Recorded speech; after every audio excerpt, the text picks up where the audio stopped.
네, 안녕하세요. LS증권의 염승환 이사입니다. 최근 저를 사칭하는 여러 유튜브 방송이나 카카오톡 채널들이 상당히 많은데요. 저는 이제 LS증권과 함께하고 있는 이 연불리와 함께 채널에서 공식적으로 방송을 좀 하고 있고, 저를 사칭하거나 돈을 달라고 한다거나 리딩을 원하거나 이런 것들은 다 사기일 가능성이 높기 때문에 여러분들이 각별히 주의를 하셨으면 좋겠습니다.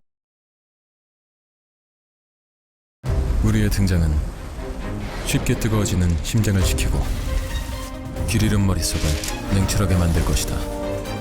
투자는 그렇게 차가워야 하니까. 성공 투자를 위한 리딩 솔루션 LS증권. 이곳의 사람들은 말한다. 쉽게 뜨거워지지 말라고. 빨간불일수록 더 차가워지라고. 차가운 고수들의 투자 플랫폼 투혼. 네, 안녕하세요. 염승환 이사입니다. 오늘 2024년 10월 23일 시장 함께 읽기 시작을 해보도록 하겠습니다. 오늘 증시가 지금 아직 장은 안 깠는데 한 1시간 남았는데 지금 이제 시장 분위기는 갑자기 급등해 버렸어요. 어제랑 또 완전 이게 도대체가 증시가 갈피를 못 잡겠습니다. 어제는 사실 미국의 금리 때문에 빠졌다고 쳐도 오늘은 미국 금리가 떨어진 건 아니거든요. 근데 하루 만에 또 분위기가 완전히 바뀌어서 그러니까 정말 온탕 냉탕을 왔다 갔다 하는 시장인데 어쨌든 중심 잃지 마시고 시장에 꼭 붙어 계시면 좋을 것 같고요. 어쨌든 오늘 이제 분위기가 좀 바뀌어서 이 흐름이 좀 이어졌으면 하는 좀 바람입니다. 그래서 오늘은 사실 이게 아무리 봐도 보고서가 거의 없어요. 예, 제가 소개할 만한 내용들이 많이 없어가지고 오늘은 보고서 딱 2개만 해드리고 그 다음에 미국 증시 설명해드리고 주요 기사들 있죠. 요거랑 제가 따로 만든 자료가 있거든요. 그래서 아까 아침에 3프로에서도 잠깐 소개도 했지만 그거랑 이제 몇 가지 좀 자료 붙여가지고 그거 한번 제가 PPT 만든 거 보여드릴게요. 그래서 한번 좀 정리하시면 또 좋을 것 같아요. 그래서 오늘은 한번 좀 말씀을 드려보겠습니다. 그래서 오늘 일단 미국 증시 이제 GM 실적 발표했고 IMF의 성장률 전망치 하향 조정. 이게 제일 문제죠. 미국 금리가 갑자기 급등해가지고 이게 증시에 악재가 됐고 내년에 HBM3 수익 증가한다. 근데 왜 이렇게 반도체는 약하냐 이거죠. 오늘은 좀 급등했지만 네. 그리고 미국 데이터 센터가 촉발한 전력 수요 급증. 이거 원전 얘기고요. 전력기기 또 코웨이 이런 내용들 한번 설명을 해드리도록 하겠습니다. 일단 이제 미국 증시는 트럼프가 거의 이기는 분위기로 좀 가고 있고요. 미국 증시는 거의 변화가 없었습니다. 다만 반도체가 좀 빠졌고 금리는 추가로 올라서 4.2%까지 급등을 했습니다. 일단 이제 요약을 좀 하면 도널드 트럼프 당선 확률이 65%까지 올라갔대요. 그러니까 지금 굉장히 급등하고 있고 GM이 기대 이상의 실적을 냈고요. 지속된 미국 10년물 국채금리 상승에 의해서 한국 증시가 전일 급락했는데 근데 국채금리가 4.2니까 거의 저항이거든요. 예. 그래서 금리가 만약에 지금이 고점이면 지금은 주식을 사야 될 때예요. 사실은 금리가 고점이라면. 근데 그걸 우리가 지나야 하는 거니까 다만 이제 그런 내용은 이따 한번 설명을 제가 해드리겠습니다. 자, 미국 증시는 어쨌든 차익 매물이 좀 나오면서 이틀째 큰 변동 없었고 예. 근데 금리가 오른 배경은 여러분도 아시겠지만 미국 경기가 생각보다 좋았고요. 예. 그리고 그 연준 위원들의 발언도 신중해요. 지금 금리 인하 세게 할 필요 없을 것 같다. 금리 인하 속도가 늦어지고 그 다음에 95년도에도 연준이 금리를 지금처럼 비슷하게 인하한 적이 있는데 그때도 금리가 오히려 시중금리는 올랐어요. 왜냐하면 미리 금리가 빠지거든요. 그중금리를 낮추면 시중금리 먼저 미리 빠져 있어요. 그래서 오히려 오르는 경우도 있습니다. 근데 그런 일이 95년에도 있었고 그 다음에 트럼프가 되니까 이거 금리 오르는 거 아닌가 이런 얘기도 계속 나오고 근데 시장에서 누가 되든 상관없이 국채금리가 상승할 거라고 지금 전망하고 있는데 트럼프가 되면 더 많은 재정 적자가 생기니까 그러니까 이 정부 적자가 늘어난다는 얘기는 그걸 메꿔야 되잖아요. 그러면은 세금을 더 걷든가. 근데 트럼프는 세금 걷는 정책이 없죠. 감세잖아요. 어떻게 돼요? 국채 발행하는 거예요. 국채를 발행하면 어떻게 돼요? 국채 가격이 떨어지겠죠. 우리가 생각해 보면 어떤 걸 더 많이 발행을 해서 공급을 늘리면 그 가격이 떨어집니다. 그럼 국채 가격이 떨어지죠. 국채 값이 떨어지면 반대로 뭐가 올라요? 금리. 금리와 채권 값은 정반대라고 많이 말씀드렸잖아요. 그러니까 이제 채권 금리가 급등하는 거죠. 그런 이제 메커니즘이라고 보시면 될 것 같아요. 그래서 현 수준보다 금리는 근데 내려갈 거란 전망도 있고요. 저는 내려갈 거로 봐요, 결국엔. 왜냐하면 지금 금리가 오르는 요인들은 이미 다 반영을 해버렸어요. 예, 그래서 오히려 선거 끝나면 내려갈 수 있고, 또 유가는 구조적으로 좀 오르기가 쉽지가 않고요. 구조적으로 공급 강행 상태라서. 또 중국이 계속 수출하잖아요, 밀어내기. 그리고 무엇보다 결정타는 금리를 낮추는 사이클이에요, 지금은. 인상 사이클이 아니잖아요. 그러니까 국채 금리가 단기에 급등한 걸 너무 우려할 필요 없기 때문에 저는 그래서 지금 이렇게 4.2까지 미국 10년물 금리가 올랐는데 증시가 흔들렸죠. 반대로 지금은 금리가 고점일 수도 있기 때문에 이 논리에 동일하면 주식을 사야 되는 거죠. 팔아야 되는 게 아니라. 예.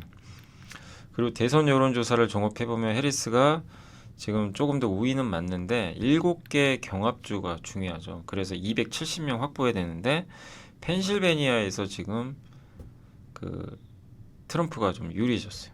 예. 그래서 여기가 지금 어떻게 될지 알 수가 없는 국면입니다. 근데 트럼프가 좀 약간은 이기는 국면으로 조금씩은 좀 바뀌어가는 것 같습니다.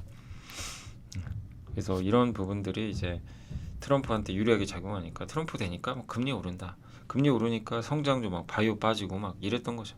어제 흐름이. 오늘은 또 반대로 갔지만. 그리고 되게 이것도 좀 재밌는 게 뭐냐면 펜실베니아에 셰일가스가 많이 나와요. 거기에 전력 공급할 수 있는 원전 천연가스가 많은 지역인데 해리스가 뭐라고 했냐면 펜실베니아에서 지면 안 되잖아요. 지면 사실은 대통령 되게 어려워요. 셰일가스를 거기서 많이 생산합니다. 그러니까 뭐를 하냐면 셰일 오일이나 땅속에 묻혀있는 오일 그게 광석에 묻어 있거든요. 수압파쇄법이 뭐냐면은 그 땅을 파고 들어가서 돌을 깨요. 수압파쇄법. 그러니까 돌을 깬다는 얘기죠. 근데 거기에 화학물질이 들어가서 환경 오염이 심해집니다. 근데 그거 허용하겠다는 거예요. 예. 정말 이것도 되게 아이러니한 일이죠. 예. 환경론자인 해리스가 수압파쇄법은 환경을 파괴하는데 어떻게 보면 약간 그거를 허용하겠다. 예. 이겨야 되니까. 예. 펜실베니아 경제의 중요한 요소 중에 하나가 이 셰일가스니까. 그러니까 뭐 이기기 위해서는 정책도 바꿀 수도 있는 거죠. 예. 자, 그리고 특징주는 마이크로소프트가 올랐고요. 빅테크 별거 없었고 엔비디아 뭐 반도체도 큰 거 없었습니다. GM이 급등했고 설명해 드릴게요. 로레알은 중국 비중이 좀 높아서 주가 안 좋았고 의외로 대선에서 누가 이기든 상관없다. 태양광이 강했습니다. 다만 인페이즈 에너지도 태양광 회사인데 시간외에서 실적 발표했는데 안 좋아서 급락을 시간외에서 하고 있습니다. GM의 실적 발표했는데 매출액 증가, 주당 순이익 증가 예상보다 다 잘 나왔고요. 24년도 실적 가이던스가 기존 대비 상향 조정 됐습니다. 3분기에 전기차 32,000대 팔았고 7, 8월이 21,000대니까 9월에 11,000대 팔았겠죠. 계산해 보면 3분기까지 누적 7만 대, 목표가 20만 대니까 아직 못 미치죠. 분기당 2만 대씩 팔아도 13만 대예요. 그러니까 이제 안 팔린 거는 재고가 되겠죠. 왜? 1년에 20만 대 생산하는 게 목표예요. 20만 대를 안 팔려도 생산을 하면 20만 대가 생산이 되겠죠. 그 중에 13만 대만 팔리면 7만 대는 재고가 되는 거죠. 이제 그래서 전기차 목표 달성은 좀 쉽지 않다. 이렇게 보시면 되겠습니다. 지금 분기에 그러면 얼마씩 팔아야 되냐면 13만 대니까 13만 대가 부족하죠. 그러면 4만 대씩은 팔아야 돼요. 목표 달성하려면. 이 한 1개월에. 근데 한 달에 보통 10,000대 좀 넘게 팔거든요. 그러니까 사실상 달성하기는 좀 어려운 그런 수치입니다. 그리고 그래도 4분기에 흑자 전환 가능할 거라고 봤고요. 전기차. 내년 말에는 전기차 볼트 아주 소형 이거를 출시 목표하는 것도 유지합니다. 그러니까 한마디로 좀 잘 안 돼도 GM은 지금 계속 전기차 드라이브 걸고 있고 그리고 전기차 판매도 최악은 이미 지났어요. 나아지는 분위기니까 이런 것들이 어쨌든 GM한테 좋게 작용했고 오늘 LG엔솔 주가에도 좀 크게 작용하지 않았나. LG엔솔이 주로 GM 그거 만드니까요. 그래서 긍정적으로 작용한 것 같습니다. IMF가 금년 성장률 전망을 유지했는데 내년은 좀 낮췄고요. 물가는 내년에 이제 전체 답니다. 글로벌 5.8에서 4.3으로 이제 떨어질 걸로 봤고 다만 내년에 경기가 연착륙은 하겠지만 보호무역주의가 자꾸 강화되고 전쟁 등 위험 요인들이 있기 때문에 여전하다라는 평가를 내렸고 미국은 올해 성장률 전망이 1.7에서 1.8로 상향됐습니다. 그래서 내년에 1.8% 정도. 그러니까 미국은 성장률 전망이 올라갔고요, 오히려. 예. 중국은 좀 낮아졌어요. 그리고 트럼프가 당선돼서 고관세 정책 시행하면 연준은 금리 인상 압력에 직면할 수도 있다라고 경고를 했습니다. 왜냐면 물가가 올라가거든요. 관세는 뭐죠? 세금이 그 제품값에 붙으니까 물가가 오르겠죠. 그걸 좀 경고한 것 같아요. 근데 과연 트럼프가 진짜 그걸 세게 할 수 있을까요? 그건 좀 의문부호고 어쨌든 이런 이제 IMF 전망이 있었습니다. 그러니까 한마디로 내년 경제도 나쁘진 않은데 조금 하향된다. 근데 이런 상황에서 금리가 어떻게 계속 오르겠어요, 그죠? 예. 경기가 아주 좋을 때 금리가 또 오르는 건데 경제 전망이 오히려 조금 둔화됐기 때문에 예. 최근에 이제 금리 많이 오른 건 조금 완화되지 않을까 이렇게 보고 있고 트럼프와 금리 발전 요새 이제 이런 오늘 뭐 신문 기사 이런 게 많이 나왔는데 국채 금리가 바닥이 3.6인데 4.2까지 이게 0.6%나 오르니까 증시가 우리나라도 한번 어제 놀랬던 거죠. 트럼프 아까 말씀드린 그 내용들이에요. 트럼프가 되면 뭐 금리가 오를 거다. 그 트럼프는 감세와 일자리법 TCJA를 시행을 했는데 이제 내년에 이게 끝나요. 자동으로 없어져요. 그래서 여기서 했던 게 법인세를 27에서 21로 낮췄죠. 근데 앞으로 더 낮춘다고 합니다. 그리고 저거를 영구적으로 시행하겠다. 그러니까 계속 감세하겠다는 거예요. 그럼 기업들 좋죠. 예. 그러니까 트럼프가 된다고 하니까 미국 증시가 오히려 강해진 거죠.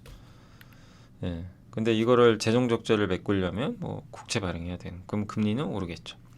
고일 관세 부과 얘기도 있고. 예. 그리고 미국 경제가 이제 연착륙도 아니고 무착륙, 노랜딩 시나리오까지 나오니까 미국 경기 좋다. 예. 그러니까 이제 금리가 안 떨어지고 이제 올라버리는. 거기에 엔화의 악세, 일본이 금리 인상을 천천히 하겠다. 이러니까 이제 연준이 0.5%로 세게 한번 금리를 낮췄는데 효과가 없었다는 평가들도 있는 것 같습니다. 그래서 금리 인하 속도 조절도 제기되고 있고요. 근데 과거에도 2016년에도 트럼프 대통령이 이제 당선이 됐을 때 그때 10년 만기 국채 금리가 한 달 만에 급등했다고 하더라고요. 근데 그때는 또 금리 인하기가 아니었죠. 근데 지금은 금리 인하 어쨌든 하잖아요, 앞으로. 그러니까 너무 놀라지 말자. 이 금리의 급등은 장기간 이어질 요소는 아니다. 저는 그렇게 좀 생각하고 있습니다. 그리고 자료를 오늘 보고서 많지 않으니까 자료 만들어놨던 거 몇 개만 좀 보여드리면 이게 모든 원인은 트럼프다. 그러니까 지금 폴리마켓에서 이 베팅하는 거거든요. 이 빨간색이 트럼프고요, 파란색이 해리스인데 지금 어때요? 완전히 뭐 해리스가 지는 분위기죠. 이러니까 이제 국채 금리가 텄는데 한번 보자고요. 1995년도입니다. 여기가 이때 미국이 기준금리를 3번 낮출 때예요. 기준금리 3번 낮췄으면 금리가 확 떨어져야죠. 이게 10년물 금리거든요. 예. 근데 이때 6%에서 5.25로 낮췄고 96년에는 금리 안 낮췄고요. 97년에 한 번 오히려 인상을 했어요. 5.5까지. 그러다가 98년도에 우리도 IMF 맞아버렸죠. 그러면서 동아시아 이제 위기가 오니까 5.5했던 걸 4.75까지 확 낮춰버립니다. 근데 이때는 이제 그 동아시아 위기 때문에 금리가 낮아진 거고 요거는 자연스러운 수순인데 요때는 금리 딱 3번 낮추고 말아버렸거든요. 그러니까 이제 금리가 박스권에 머물렀죠. 오히려 이때도 한 번씩 보면 금리가 급등해요. 여기 별거 아닌 것 같지만 금리가 세게 오른 흐름도 있었습니다. 금리가 동결되는 과정에서 또 있었고 근데 어쨌든 당시에 미국의 10년물 국채 금리는 5.5에서 7%이 박스권에서 내려갔다 올라갔다 내려갔다 올렸다가 미국이 금리 인하 하기 전에 미리 내려갔다 금리 인하 막상 하면 또 오르기도 하고 저런 일이 반복되는데 결국은 뭐 그럼 결론 뭐냐? 지금도 금리가 올랐잖아요. 근데 그때랑 다른 점은 이번은 금리를 더 많이 낮출 거예요. 3%대까지 기준금리를 낮출 겁니다. 그때는 금리를 어쨌든 5%대에서 그냥 동결시켜 버렸거든요. 3번 확 낮추고. 근데 지금도 비슷한 게 지금은 한 번밖에 안 낮췄잖아요. 그러니까 저 아직도 낮출 여력은 많이 남아 있고 이때보다 훨씬 더 많이 낮출 거고. 근데 저 때도 미국의 금리가 그렇게 세게 안 떨어졌죠. 금리가 세게 안 떨어지고 그때랑 지금의 또 공통점은 그때 인터넷이 처음 나왔을 때 지금은 AI. 근데 그때 주식시장 수익률이 95년도에 34%, 96년도에 20%, 97년도에 무려 31%라는 기록적인 급등세를 보입니다. 3년 내내. 그랬어요. 그러니까 이걸 왜 보여드리냐면 너무 지금 금리 오르는 거에 민감해하지 마시란 얘기예요. 시장이 체력이 없어가지고 막 어제 같은 경우 정말 짜증 나셨죠. 어제 장 보면서도 저도 그냥 아우 막 이제 녹화 다 끝나고 도저히 이제 이게 집중이 안 되더라고요. 그래서 집에 가가지고 이제 그 좀 샤워를 하고 났더니 좀 나아지긴 했는데 와 정말 그냥 뭐 무기력한 거 있죠. 예. 아니 이게 이렇게 빠질 이 상황인가? 삼성전자가 저렇게 빠질 일인가? 막 이런 생각이 많이 들었어요. 근데 뭐 안 되는 걸 어떡합니까? 제가 어떻게 할 수 있는 것도 아니고. 근데 이런 걸 우리가 이제 이런 근거를 들어서 그러니까 무작정 뭐 금리가 이제 고점이니까 아 이제는 주식 사야 됩니다. 이게 아니고 이런 이제 근거들에 의해서 지금 기준금리가 4.2잖아요. 4.2인데 더 올라갈까요, 여기서? 올라갈 수도 있죠. 근데 트럼프가 당선되건 안 되건 선거는 이제 얼마 안 남았고 누가 되든 간에 금리는 이벤트가 끝나면 내려갈 가능성이 높고 또 거기다가 기준금리는 앞으로 계속 떨어뜨릴 거고 물가는 안정화돼 있어요. 국제 유가 크게 오히려 트럼프 되면 유가 더 떨어뜨리겠죠. 트럼프는 유가 무조건 잡을 거라고 했기 때문에 관세부가 당장 할까요? 예. 여기 보면 트럼프가 지금 관세 폭탄 매긴다고 하잖아요. 한번 보시면 트럼프가 지금 펜실베니아를 역전을 했거든요. 여기 이기면 이제 트럼프가 될 가능성이 높은 거죠. 예. 근데 트럼프가 대중 관세 뭐 60% 실현한다고 하는데 예. 이게 과연 가능할까요? 예. 미국 사람들도 피해를 많이 보고 그래서 여기 국제금융센터에서 나왔던 자료인데요. 여기도 보면 협상 통해서 평균 관세 인상률을 15에서 20% 정도 올릴 거다. 60%는 현실적이지 않다. 우리나라도 올립니다. 10% 보편 관세. 예. 근데 우리는 또 FTA 체결국이라 트럼프가 막 재협상해야 돼요. 그러면. 그러니까 뭐 무시하고 할 수 있을지 모르겠지만 어쨌든 이게 관세 폭탄을 내린다고는 했지만 저게 과연 현실화 될 것인가 이런 부분 또 유가는 더 떨어뜨리려고 할 거고 그러니까 그냥 너무 막연한 공포심을 갖지 말자는 얘기예요. 저는 그 말씀을 드리고 싶다. 그래서 금리는 좀 4.2에서 급락한다는 게 아닙니다. 4.2를 저항으로 해서 또 안정화될 수 있잖아요. 그럼 금리가 고점이 좀 나왔다면 주식 투자할 수가 있는 거죠. 만약 여기서 금리가 5% 가면 증시는 더 무너져 버리겠죠. 근데 그것까지는 아니기 때문에 그래서 이제 한번 좀 정리를 해드리는 차원에서 이렇게 말씀을 드리는 겁니다. 그리고 뭐 기왕에 이제 보여드린 김에 저희 당사에서 나왔던 자료인데 민주당과 이제 트럼프가 그러니까 민주당 여기 공화당 여기서 집권했을 때 사실 이제 해리스가 되면 뭐 나쁠 건 없어요. 이게 전체적으로 그죠. 요 파란색이 표시한 게 좀 오히려 더 좋아지는 건데 뭐 크게 나빠지는 건 없습니다. 왜냐하면 바이든 대통령의 정책을 이어받는 거니까. 그래서 여기서 더 나빠지느냐 좋아지느냐 요거잖아요. 근데 어차피 민주당에서 당선이 되면 뭐 변화는 크지 않은 거죠. 그럴 가능성이 높고 예. 그리고 이제 오른쪽으로 하면 트럼프가 되는 게 이제 변수잖아요. 그럼 이제 바뀌는 거니까. 그럼 반도체는 오히려 저는 긍정적으로 봐요. 트럼프가 되면 여기는 약간 부정적인 부분도 일부 있지만 왜냐하면 그 지금 트럼프가 그 되면 이제 민주당은 중국의 그 레거시 반도체라고 하죠. 첨단 반도체 말고 전통 반도체 규제를 안 해요. 전통 반도체. 그러니까 막 중국의 창신 메모리가 막 미친 듯이 막 공급하고 있거든요. 그거 규제 안 합니다. 그것까지는 첨단 반도체만 하지 마라. 이거예요. 뭐 HBM 하지 말고 막 이런 거죠.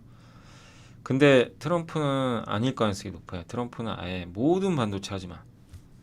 레거시 전통 반도체 하지 마. 이럴 수 있어요. 그러면 한국한테 호재입니다. 예. CXMT 그 창신 메모리가 이제 전통 반도체도 만들기가 어려워요. 지금 그것 때문에 삼성이 또 빠졌잖아요. 최근에 중국이 뭐 이렇게 한다 그래서. 그러니까 오히려 트럼프가 되면 반도체한테 좀 좋을 수 있어요. 자동차는 반반인 것 같고요. 뭐 전기차는 타격 받겠지만 트럼프가 되면 근데 뭐 하이브리드나 내연기관 또 호재니까. 근데 이거는 공통적입니다. 한국의 부품 업체가 공급망에 들어갈 거예요. 중국 대신 다. 예, 중국은 이제 배척할 거고. 그러니까 미국에 진출한 한국의 현대차 그쪽 부품사들 있죠. 뭐 많이 있잖아요. 뭐 여러 기업들이 그런 기업들은 오히려 누가 되든 간에 이건 좋을 수 있다. 이런 좀 느낌이고 2차전지는 뭐 다들 아실 거고 그 다음에 바이오는 누가 되든 상관없이 그냥 좋아요. 바이오는 다 좋아요. 정책 비슷합니다. 다만 방산이 뭐 트러프 된다고 해서 나쁜 건 아닌데 근데 트럼프가 되면 이제 무기 시장에서 전 세계 수출 시장에서 한국과 미국이 경쟁자가 좀 될 수도 있어서 무기 수출 좀 하려고 하거든요.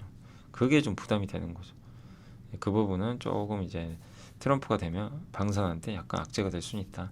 이런 좀 내용으로 보시면 좋겠습니다. 근데 다만 이제 말씀드리고 싶은 거는 뭐 누가 되냐 이게 명확하게 이건 수혜고 이게 이런 거는 명확히 알 수가 없어요. 또 이런 정책들은 바뀔 수도 있으니까.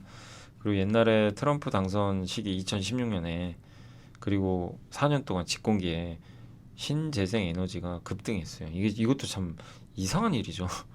아니 신재생 에너지를 배척하는 사람이 당선됐는데 그때 테슬라 주가도 나쁘지도 않았어요. 참 아이러니한 일이죠. 예, 오히려 에너지주. 그러니까 트럼프는 화석연료를 미는 스타일이죠. 지원하고 그쪽 섹터는 급락했어요. 그러니까 이게 진짜 좀 이해가 안 되는 일이 발생한 거죠. 이번에도 그렇다는 건 아니지만, 그러니까 그냥 이건 됩니다, 이건 안 됩니다. 너무 그렇게 해서 이제 트럼프 될 거니까 난 전기차 팔아버려야지. 풍력 다 팔고 이러지 마시라는 거예요. 그러면 트럼프 될 거니까 이제 에너지주 좋으니까 뭐 정유주 사고 조선주 사고 이러지도 마시라는 얘기예요. 네, 그거는 큰 의미는 없어요 지금. 그러니까 중요한 거는 이제 누가 될지 모르지만 악재가 있다면 그 섹터는 이미 미리 좀 선반 정도 하고 있기 때문에 너무 두려움 갖지 말자. 근데 물론 영향은 안 줄 수 있겠죠. 뭐 단기적인 영향을 주겠지만 결국 기업의 어떤 경쟁력이 더 중요한 거니까 그런 건 좀 지켜봐야 되겠습니다. 아무튼 대선 얼마 안 남아서 한번 좀 정리를 해드렸고요. 자, 트렌드포스에서 내년 HBM3 수익 증가한다. 블랙엘 제품이 내년 5세대 제품 12단 제품입니다. 12단짜리. 요것도 아마 하이닉스가 먼저 공급할 것 같고요. 아직 12단은 아무도 인증 못 받은 걸로 알려져는 있는데 하이닉스가 지금 기사를 보면 좀 먼저 공급은 할 것 같더라고요. 근데 인증을 받았는지는 아직 확인은 안 됩니다. 8단까지는 이제 인증은 이미 받아서 공급하고 있는데 근데 그 제품이 이제 주력이 될 거예요. 그래서 내년에 HBM 시장에서 HBM3E가 85%로 뭐 큰 비중을 차지할 것 같고 26년이 삼성한테는 정말 중요합니다. 왜냐하면 HBM4로 넘어가요. 이때부터. 그러니까 HBM4는 6세대입니다. 만드는 방법도 약간 다르고 그때 어제 설명드렸죠. 어젠가 그제 하이브리드 기억나세요? 하이브리드 본딩이 뭔지 한번 2대1 기사 자세히 한번 설명해 드렸잖아요. 그거는 만드는 방법이 달라요. 그러니까 삼성은 여기서 한번 하이닉스랑 승부를 해볼 수가 있어요. 4세대, 아니 6세대. 그게 26년입니다. 그래서 내년에 삼성이 얼마나 이걸 잘 준비하느냐가 이제 26년 이후를 결정 지을 수가 있어요. 뭐 이것마저도 안 되면 정말 하이닉스에 계속 밀리는 거죠. 그러니까 삼성도 여기에 어쨌든 승부를 걸 수밖에 없는 상황이고 그래서 너무 실망할 필요도 없고 한번 좀 지켜봐야 될 것 같고요. 그 다음에 AI 반도체랑 범용 반도체가 양극화가 너무 심해지는데 결국 HBM이 주력으로 갈 수밖에 없죠. 그래서 HBM 수요도 좋고 내년에 수익성이 무려 156%나 증가할 것 같고 전체 디램에서 이게 차지하는 게 30%까지는 될 거라고 보고 있는 것 같습니다. 트렌드포스는 HBM이 세대를 거듭할수록 첨단 기술이 요구되니까 그 하이브리드 본딩 있죠. 요거랑 수율 확보 요게 좀 상당히 중요하다 이렇게 보고 있고요. 여전히 이제 이 하이브리드 본딩으로 해서 하게 되면 16단까지 나올 거예요. 이 간격이 좁아지니까. 그래서 하이닉스의 선두를 뺏긴 삼성 여기도 나와 있죠. HBM4에서 아마 여기서 뒤집기를 노리지 않겠냐. 이런 좀 내용들이 나와 있습니다. 그래서 한번 어차피 HBM3E까지는 밀린 거는 맞아요. 삼성이 밀렸고 그 뒤에 HBM4에서 역전할지가 이제 내년에 우리가 한번 또 바라봐야 될 키포인트가 되지 않겠냐라고 생각은 하고 있습니다. 자, 그리고 미국 데이터 센터가 촉발할 전력 수요 급증인데 AI나 이런 것 때문에 요새 데이터 센터 수요 폭발하는 거 아시죠? 또 전력망 교체도 해야 되고 그래서 대규모 전력 수요가 앞으로 발생할 예정인데 이로 인해서 원전이 주목받고 있는데 원전은 즉시 공급이 가능해요. 무탄소 에너지고. 그래서 이 전기 수요입니다. 전기 수요가 이렇게 증가했다가 2023년부터 어떻게 돼요? 기울기가 급등하기 시작합니다. 이런 기울기로 이제 매년 가는 거예요. 그러니까 이제 이쪽 시장은 메가 트렌드라는 거예요. 어떻게 보면. 미국 에너지부가 2050년까지 미국 원전 용량이 앞으로 3배 더 증가해야 된다고 합니다. 왜? AI랑 데이터 센터 때문에. 근데 태양광이나 풍력은 어쨌든 좀 부족하기도 하지만 24시간 내내 전력 공급이 안 돼요. 그냥 바람이라든가 날씨 때문에. 예, 그래서 원전은 계속 공급할 수가 있거든요. 근데 태양광 풍력과 경쟁한다기보다는 보완한다, 대체하거나 그런, 그러니까 보완하는 역할이다라고 보시면 될 것 같고, 원전을 재생에너지랑 대용량 저장 장치랑 함께 쓰잖아요. 그러면 이 비용이 37%나 감소한대요. 그러니까 재생에너지의 부족한 점을 보완을 해주는 거예요. 그래서 이 미국 에너지부에서 나왔던 자료를 보면 37%, 이거는 재생에너지만 쓰는 거, 대용량 저장 장치라 그것만 썼을 때 요 정도 비용이 들고요. 원전을 함께 쓰면 비용이 이만큼 줄어든대요. 그걸 나타냅니다. SMR도 사용도 적절히 활용할 필요가 있죠. 소형 모듈 원자로. 최근에 마이크로소프트가 컨스텔레이션과 3마일 원전 계약을 맺었고, 뭐 역대 최대 규모의 전력 구매 계약이고요. 아마존의 웹 서비스는 펜실베니아 주에 있는 탈렌 에너지의 그 원전에서 어떤 전력을 공급받는 데이터 센터 캠퍼스를 인수해 버렸습니다. 오라클의 설립자 레리 앨리슨도 최근 그 세계 SMR로 지원하는 1기가와트의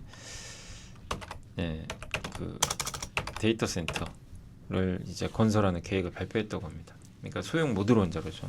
그래서 이렇게 다들 원전이 관련돼 있는데 왜 이렇게 원전에 주목할까? 하루 종일 일정하고 안정적인 전력 공급을 할 수가 있고요. 원전은 보통 800메가 이상의 대용량 전력 생산이 가능하거든요.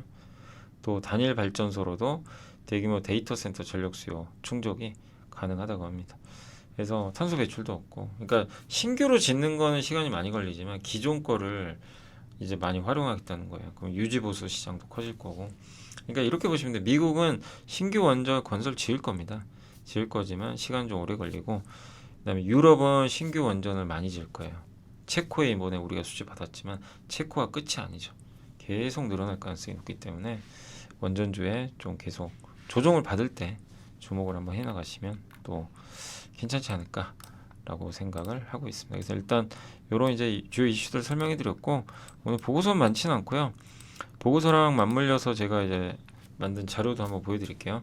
미국 에너지부가 20억 달러 규모의 송전망 프로젝트 계획을 발표했고요. 추가적으로 38개 전력망에 20억 달러 투자하는, 한 2조 6천억 정도 투자하는 거죠. 뭐 이런 이유죠. 뭐 데이터 센터, 기후 전력 변화, 제조업, 뭐 설비 투자 증가 이런 것들. 그래서 7.5기가와트 이상의 그리드 용량을 추가하고, 바이든 정부가 인프라법화에서 자금 조달하는 그립 프로그램 통해서 이게 날씨 변화가 심하고 기후 변화가 심하니까 전력 시스템이 안정화돼야죠. 뭐 갑자기 정전 날 수도 있잖아요. 그래서 그런 걸 개선하기, 노후화된 전력망 개선을 위해서 105억 달러 투자하겠다. 105억 달러. 그럼 우리나라 돈으로 한 13조 원 정도 되는 거죠. 그래서 23년 10월에 1차로 35억 달러, 24년 8월에 2차로 22억 달러. 이번 것까지 포함하면 뭐 한 76억 달러 정도를 투자한다고 합니다. 바이든 대통령의 이제 수석 고문이 그 이런 목표를 달성하려면 10년 내에 송전망 용량을 2배로 늘려야 된대요. 그러니까 기존의 신재생 에너지에서 나오는 전력을 이제 연결할 수 있는 송전망과 그거랑 별개로 기존의 송배전망이 많이 깔려 있죠. 이거 교체 수요까지. 마치 이거 그것처럼 보이지 않으세요? 조선주처럼. 그래서 교체 수요까지 같이 붙는 그런 흐름입니다. 그리고 겨울철 추위와 허리케인 따른 뭐 연평균 정전 건수 또한 지금 2000년대 초반 그 10년 대비 최근 들어서 어쨌든 이런 겨울 추위나 허리케인 때문에 정전되는 횟수가 좀 많이 늘어나고 있대요. 이 부분도 이제 노후화된 전력망에 영향을 좀 주고 있다, 이런 내용입니다. 그래서 전력망 투자는 계속 이어질 수밖에 없어요. 그래서 요즘에 현대 일렉트릭이나 이런 쪽 섹터도 많이 흔들리고 있지만 방향성 자체는 좀 바뀐 건 없다 보시면 되겠고, 요게 이제 거기 미국의 전력망 프로젝트 아까 기억나세요? 그 1차, 2차 여기 있죠?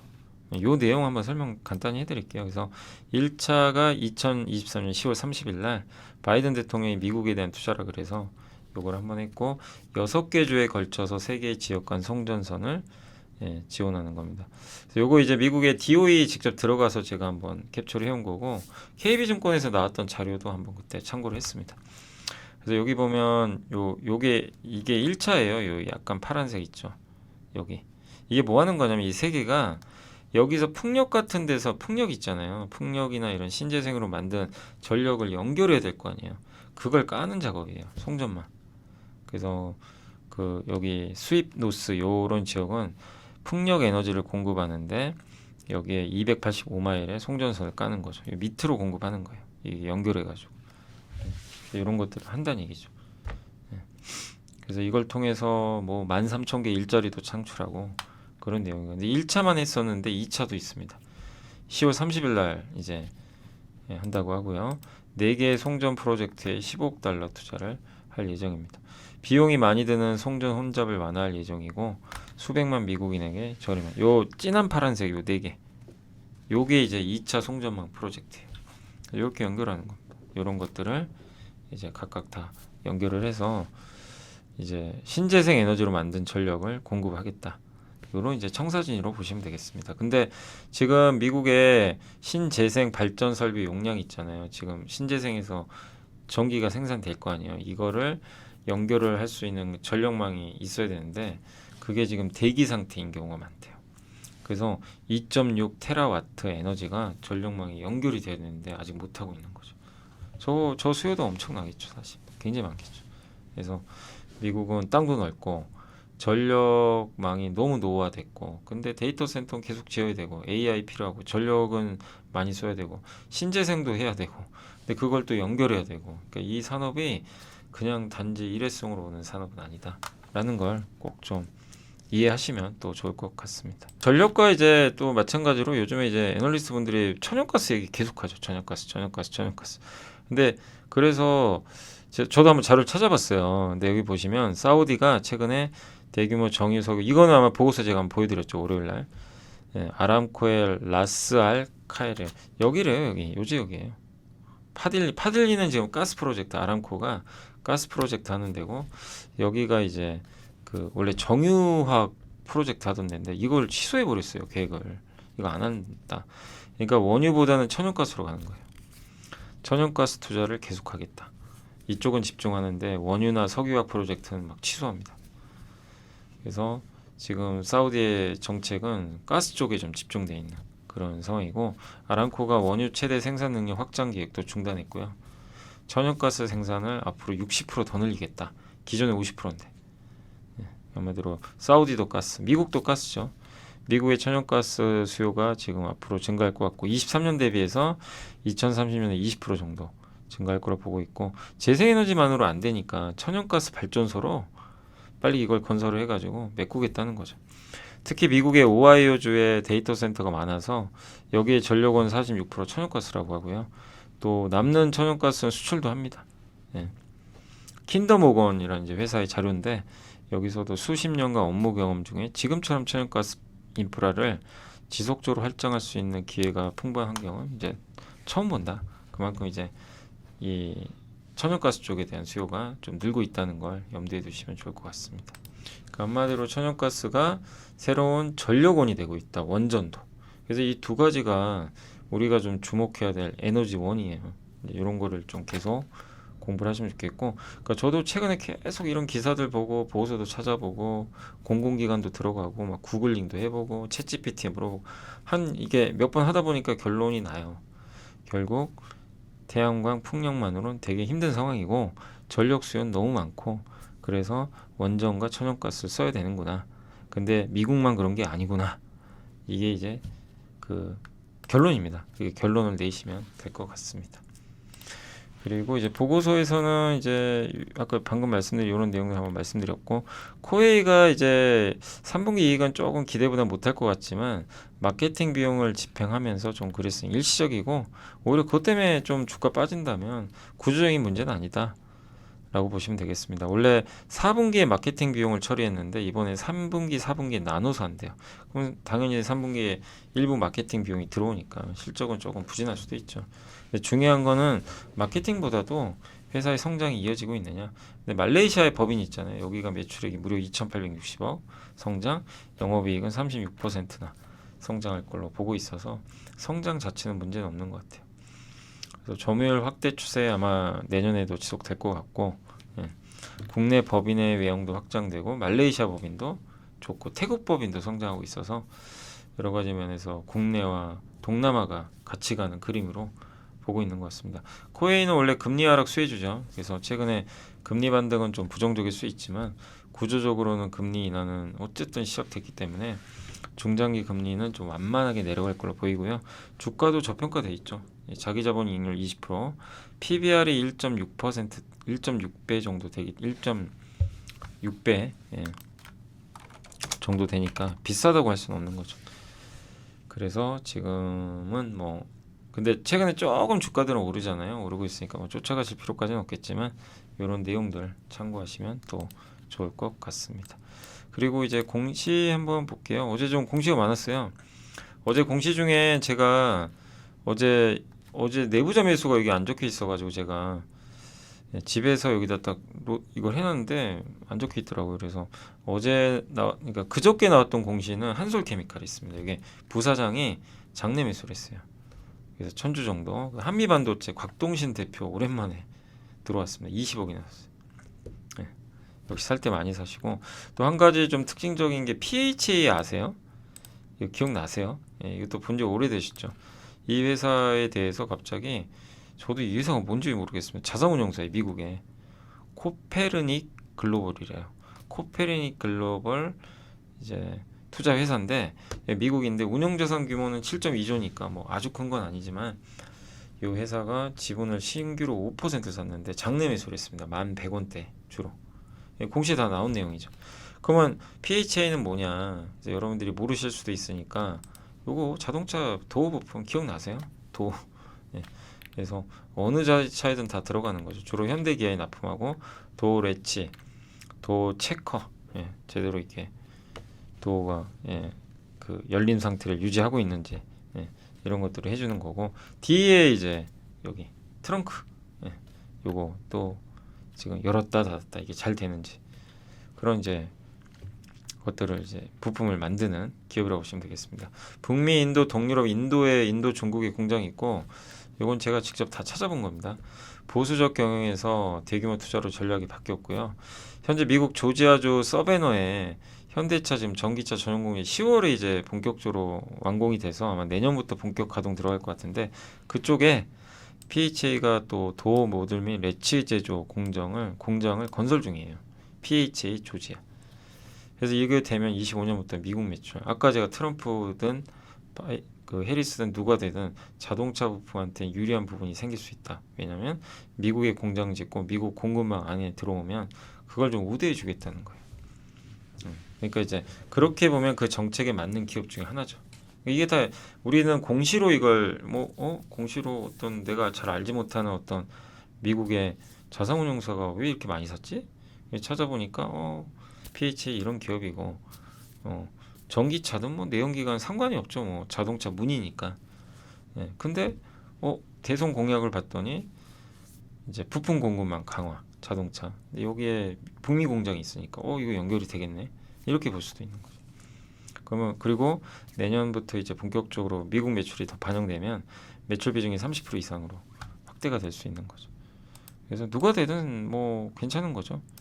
그다음에 G90에 또 PHA 신기술이 뭐 적용됐다는 얘기도 있었고, 아무튼 근데 이제 실적 보니까 PER이 3.48배밖에 안 되고요, PBR이 0.25배, 배당은 2.5%, 순현금이 거의 시총과 또 거의 비슷해요. 그 정도로 좀 재무 구조는 당당한 그런 기업이다라고 보시면 되겠습니다. 그리고 공시 중에 또 하나가 어제 삼성바이오로직스가 CDMO 역대 최대 규모라고 하면 1.7조 원짜리 계약을 맺었고 아시아 소재. 근데 여기서는 미래에셋의 김승민 연구원님이 오늘 보고서를 쓴 거거든요. 그 중에 일부를 제가 이게 놓은 건데 일본 제약사 다이치 산교와 에자이가 협업해서 ADC를 개발. ADC 뭐냐면 항암제예요. 항암제 기술입니다. 그러니까 제가 혹시 기억나세요? 함께 배우기 1세대 항암제 단점. 1세대 항암제 뭐라 그랬죠? 항암제를 딱 투입을 하면 우리 몸속에서 암세포부터 정상세포를 다 싹쓸이 해버립니다.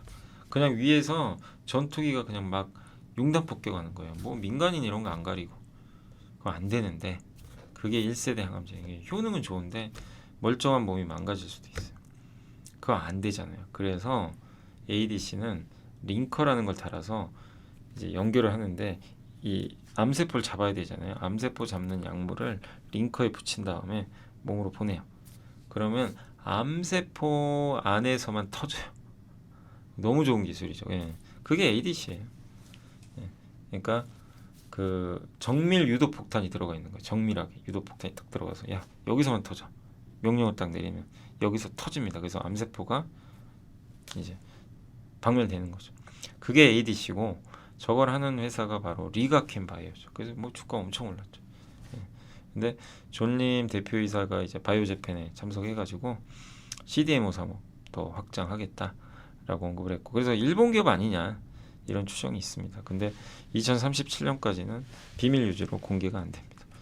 근데 어쨌든 중국 우시바이오 생물보안법 이슈도 있고, 그래서 삼성바이오가 더 많은 뭐 경쟁력을 확보할 수 있기 때문에 긍정적이지 않겠냐. 시가총액 80조인데 거의 가까이 되는데 뭐 100조 원 얘기도 나오긴 하죠. 근데 꼭 그랬으면 좋겠어요. 그러니까 기업들이 우리나라 그런 이렇게 잘하는 기업들이 시총 100조 넘고 또 LG엔솔도 그렇고 하이닉스 이런 기업들이 100조 이상에서 움직여주면 그만큼 시장도 커지는 거거든요. 네. 그런 일들이 계속 이어져서 뭐 나중에 현대차도 100조 넘고 밑에 뭐 은행주가 100조 하기는 어렵겠죠. 은행은 합쳐서. 예. 그러니까 뭐 이런 이제 대표 기업들이 다 좀 100조 단위 이상으로 좀 대준다면 한국은 무시할 수가 없는 거죠. 그런 일이 꼭 있었으면 좋겠네요. 예. 자, 셀트리온도 CDMO나 원료의약품 위탁 개발 생산 계약 맺었고, 금액은 크지는 않지만 1,000억 원짜리 CDMO 사업 한다고 했잖아요. 근데 어쨌든 테바라는 회사로부터 공급 계약 공시가 있어서 이것도 긍정적이고, 세아제강 지주는 아시겠지만 관광회사인데 자회사로 세아제강이 있는데 자회사 중에 세아윈드도 있어요. 영국의 해상풍력 구조물, 요거 지분을 45.66% 정도 확보했습니다. 취득금액 710억, 그러니까 추가 지분 투자를 한 것 같아요. 근데 지금 세아제강 지주는 자회사 세아제강은 LNG 그 파이프 있잖아요. 이런 것도 공급하는데 미국에서 LNG 생산 많이 하면 파이프가 많이 필요하죠. 그거 옮겨야 되니까. 그런 부분에서 긍정적이고, 세아윈드는 요거 만드는 회사예요. 이게 옛날에 우리 공부했던 모노파일 해양 플랜트, 아니 해상 풍력에 밑에다 바다에다 꽂는 거, 그거예요. 요게 이제 막대기가 모노파일이고, 이 모노파일을 만드는 모노파일이 요 종류가 되게 많죠. 지금 보시면 한두 개가 아니죠. 예, 해상풍력에서 모노파일이 제일 많이 쓰지만 옆에 자켓 형태 있죠. 이게 SK 오션 플랜트가 요거래요. 오션 플랜트는 저 방식이고, 근데 여기 세아윈드는 지금 요 방식 모노파일. 그래서 비중은 제일 큽니다, 이게. 근데 지금 영국에 공장을 건설하고 있어요. 그래서 올해 말에 끝나면 내년에 아마 본격적으로 모노파일을 세계적인 풍력 기업 오스테드에 공급을 할 예정이에요. 이미 계약은 맺어놨어요. 예, 그래서 이거 믿고 지금 공장을 짓고 있는 거죠. 그리고 모노파일은 북해에서 설치된 해상풍력 터빈의 80%를 차지하고 있고, 예, 근데 이거를 만들기도 어렵고 제조와 운송이 까다로우니 워낙 크니까, 그러니까 공급처 근처 영국을 선택한 이유가 있겠죠. 예, 그래서 영국 내 유일한 모노파일 생산 기업이 될 것 같고, 그 다음에 세아윈드가 수주받은 이 프로젝트는 풍력 발전기 300기 정도. 예, 그래서 54만 톤의 모노파일을 좀 필요로 할 거라고 합니다. 그래서 스페인 기업과 공동으로 아마 공급을 할 것 같고요.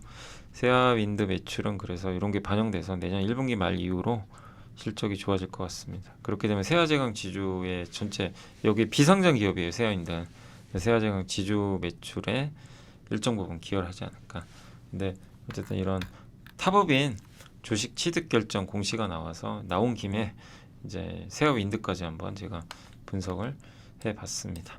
그래서 오늘 이제 공시는 여기까지 다 해드렸고, 또 하나만 더 말씀드리면 이제 자료 중에 저희 당사에서 나왔던 자료가 있어요. 최근에 저희 LS에서 전략 자료가 나왔는데 그거 조금만 소개해드리면, 미국 증시 막 버블 얘기 나오잖아요. 비싼 건 맞아요. 근데 미국이 이게 S&P 500인데 기업 GDP 대비 기업 부채가 줄었죠. 옛날에 버블 터질 때는 기업 부채가 많을 때예요. 예. 그리고 고점 찍고 밀리고, 여기도 이제 한참 이렇게 주가 빠질 때 보면 이때가 이제 금융위기 전이죠. 근데 지금은 그때랑 뭐가 다르냐? 기업 부채 한참 올라갔어요. 기업 부채가 높다고 해서 꼭 버블은 무조건 아닙니다. 지금 이렇게 낮은 부채 상황에서 버블이 오긴 어렵다는 거죠. 그러니까 적어도 버블은 아니다. 그리고 S&P 500은 비쌉니다. PER이 22배, 나스닥이 23% 올랐어요. 올해만. 근데 우리나라는 정말 답답하죠. 퍼가 8.6배, 역사적 평균 10배에 못 미치고 PBR은 0.9배, 저점 평균이 0.85배거든요.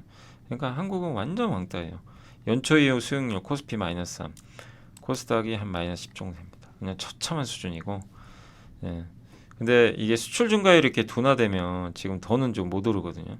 그러면은 PBR 한 배를 넘기가 좀 어려워요.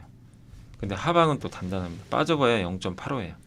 0.85가 얼마냐면 2,450이에요. 한 배가 3,000이에요. 내년에. 그러니까 내년에 한 배 또 갈 거예요. 갈 가능성이 높습니다. 왜냐하면 우리나라는 수출이 망가지는 건 아니면 한 배까지는 또 올라갑니다. 꾸역꾸역. 예. 근데 어쨌든 내려가면 0.85배가 바닥이 되는 거죠. 그럼 2,450을 받아 3,000을 이제 고점으로 놓는다면 지금 2,500대 후반에선 주식 투자를 해야죠. 그잖아요. 예. 3,000인데 내년 사이클로 보면 한 배만 가도 3,000이 이제 뭔가 거창한 게 아니에요.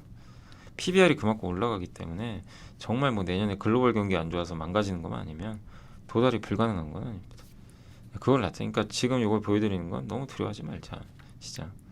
그리고 우리 한국한테도 기회가 올 거라고 보는 게 ISM 제조업 지수 올라야 이게 삼성전자나 반도체 좋은데 이게 지금 ISM 제조업 지수 빨간색인데 지금 50 밑에 있잖아요. 지금 계속 50 밑이에요. 2년 거의 2년 내내. 이게 이제 내년 하반기엔 돌릴 걸로 봐요. 어느 정도. 특히 대선 끝나고 내년 상반기 갈 수도 있어요. 미국이 투자를 좀 많이 안 해놨거든요. 그다음에 ISM 제조업 PMI 사이클이 다시 좀 돌아오지 않을까 이렇게 보고 있습니다.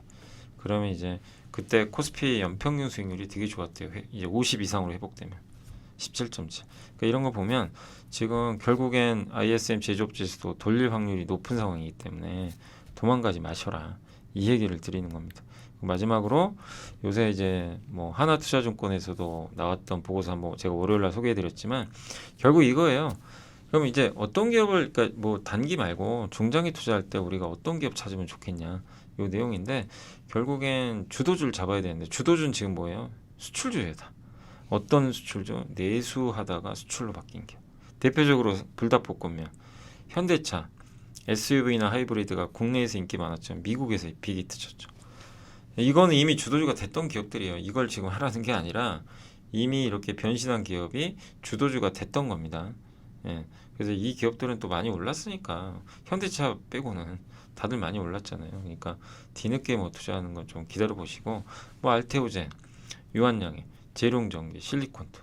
그러면 이렇게 될 수 있는 산업이나 기업이 뭐가 될까? 뭐 예를 들면 뭐 바이오에서 CDMO 미국이 규제하니까 미국을 도와줄 수 있는 기업들이 있잖아요. 뭐 예를 들면 예, 미국을 도와줄 수 있는 그런 기업도 있을 거고. 그리고 뭐 정말 이렇게 뭐 인디 브랜드 화장품처럼 한국을 대체할 수 없는 거 있잖아요. 뭐 K-팝도 있을 수도 있죠. 뭐 지금의 K-팝이 뭐 예전 같지는 않지만 지금 주가 보면. 근데 어쨌든 이제 그 정말 힘들어요. 뭐 중국과도 경쟁해야 되고 예, 어려운 지금 국면에서도 한국 기업들이 이렇게 독보적인 뭔가 위치를 차지하거나 아니면 미국이 필요로 하는 걸 만들어주는 회사라든가 예, 이런 기업들 예, 아니면 중국이 대체할 수 없는 거 그런 거 있잖아요. 예, 그 중국이 잘하지만 미국에서 규제해서 중국이 할 수 없는 거 뭐 이런 것도 있고 그런 것들을 계속 좀 찾아보는 과정들이 계속 좀 필요하지 않을까 이렇게 보고 있어요. 그래서 그런 것들을 또 계속 오늘 찾자 이게 아니라 계속 찾아보자는 겁니다. 예, 계속 공부를 하면서 그래서 그런 내용들도 많이 소개를 해드리겠습니다. 오늘은 이제 보고서가 별로 없어가지고 제가 따로 이제 만들었던 자료들이 몇 개 있어서 그걸 한번 설명해드렸으니까 참고하시면 좋겠습니다. 자, 그래서 오늘 제가 말씀드릴 건 다 말씀드렸고요. 네, 오늘 이제 시장 한번 또 말씀드리면서 마무리하겠습니다. 오늘 국내 종합주가지수는 일단 오랜만에 반등했고요. 정말 오랜만입니다. 아, 정말 답답합니다. 예. 그리고 코스닥은 지금 간신히 무너졌다가 회복된 그런 상황이고 정말 아슬아슬하죠. 답답하죠. 그래도 오늘은 정말 오랜만에 좀 반등해줬고 무엇보다 왜 오늘 반등이 좀 의미가 있냐면 아까 말씀드린 대로 미국 국채 금리가 이미 많이 오른 상태예요. 여기서 더 나빠질 이유는 별로 없는 상황에서 외국인이 들어와 버렸어요. 그리고 주도주들이 움직여 버렸어요. 특히 2차 전지 반도체 큰 기업들이 급등해 버렸어요. 그렇게 가야 돼요. 그러니까 자잘하게 이렇게 오르는 게 아니라 그런 대표 기업들이 올라야 의미가 있거든요. 증시는. 그러니까 이제 외국인들이 샀던 것도 상당히 의미가 있습니다. 오늘. 그래서 오늘은 좀 평소보다는 좀 낫지 않나 저는. 그래서 오늘이 좀 제발 좀 바닥이 됐으면 좋겠고. 그리고 오늘 반도체가 좋았어요. 여기 CXL 정말 오랜만에 불 뿜었고 엔터즈 요새 분위기 좀 살아나고 있고 2차 전지도 오늘 LG엔솔이 뭐 불을 뿜었습니다. 그리고 낸드 쪽 HBM 오늘 반도체 다 좋았죠. 보시면 뭐 이오테크닉스 이오테크닉스가 아까 제가 말씀드린 그런 회사 중에 하나 예를 들면 아까 그 이길 수 있는 기업 중에 하나로 왜냐하면 중국이 레이저 장비 만들 수 있을까요? 못 만들어요. 일본이 독점하고 있죠. 디스코가 그걸 대체할 기업 중에 하나죠. 그러니까 미국이 또 선호할 수도 있는 기업 중에 하나고 뭐 미국만이 아니라 뭐 삼성이나 하이닉스 뭐 무조건 된다는 건 아닌데 중국이 할 수 없는 거 있죠. 중국과 우리 경쟁하잖아요. 그러니까 이것도 투자 포인트죠. 중국이 아무리 날고 겨도 할 수 없는 게 있어요. 그런 게 이제 대표적으로 지금은 제가 생각해도 뭐 레이저 장비 같은 거 아닌가 뭐 이런 생각도 들어요. 뭐 그럴 수 있고 또 온디바이스 AI 좋았고 뭐 예를 들면 흡프스프도 아까 아침에 라이브에서 잠깐 어느 분이 오늘은 뭐 라이브에서 사실 종목 상담 안 해드렸지만 HPSP를 물어보시더라고요. 그럼 HPS가 만드는 장비가 따라할 수 있는 장비인가? 물론 이제 예스티라는 기업과 좀 소송 걸려 있지만 아무나 만들 수 있는 장비가 아니에요. 거의 세계 독점 장비죠. 뭐 그런 것들 또 되겠죠. 그래서 아무튼 뭐 반도체도 이렇게 한번 그런 걸 고민해 보시면 되겠고 오늘은 하나 인더스트리얼 솔루션주도 좋았고요. 또 오늘 정말 오랜만에 반도체 소부장의 날이었고 2차 전지 소부장의 날이었다. 그래서 오늘은 반도체와 2차 전지가 이렇게 사이좋게 간 건 정말 오랜만에 보는 것 같습니다. 그리고 요새 통신 장비도 정말 힘들지만 좀 살아나고 있는 것 같습니다. OLED도 좀 살아났고요. 뭐 오늘 분위기는 조금씩 개선이 되고 있습니다. 태양광도 뭐 태양광이 뭐 많이 오른 건 아니지만 여기 이제 반도체가 좀 섞여 있어가지고 좀 이제 이게 섞여 있어서 좀 강했다고 보시면 되겠고 엔터주 아까 말씀드렸고 오늘 그래서 많은 업종들이 올랐지만 다만 건설주는 오늘 현대건설 좀 실적 때문에 좀 빠졌던 것 같고요. 통신주 최근에 좋았는데 오늘은 빠졌고 항공주 아직 좀 부진하고 의료 AI도 뭐 루닛은 좋았지만 대체적인 분위기는 좀 조정받았습니다. 백화점도 조금 쉬어갔고요. 오조항공도 오늘은 뭐 이렇게 뭐 세트레가인 좋았는데 뭐 어제 파이브 프로 아마 그 우크라이나에 그 무기 지원하는 막 그런 것들 있잖아요. 뉴스 때문에 막 급등했던 것 같아요. 그러니까 약간 그런 재료로 움직이는 거는 조금 조심은 하긴 해야 될 거예요. 왜냐면 변동성이 너무 크니까. 근데 오늘 미국에서도 방산주가 급락했어요. 그래서 그 여파가 좀 있었던 것 같습니다. 그러나 이제 이런 업종 제외하면 뭐 대체로는 괜찮았던 것 같습니다. 자, 그리고 오늘 이제 삼성전자 급등했고요. 이제 이게 좀 제발 좀 드디어 오늘도 팔았네요. 근데 외국인이 언제 사죠? 오늘은 좀 살 줄 알았더니 기관이 샀군요. 뭐 그래도 매도 많이 줄었네요. 제발 좀 하루 샀으면 좋겠고 하이닉스, LG엔솔, 포스코홀딩스가 오랜만에 좋았습니다. 포스코 퓨처엠 반면에 그 금융주는 좀 빠졌고요.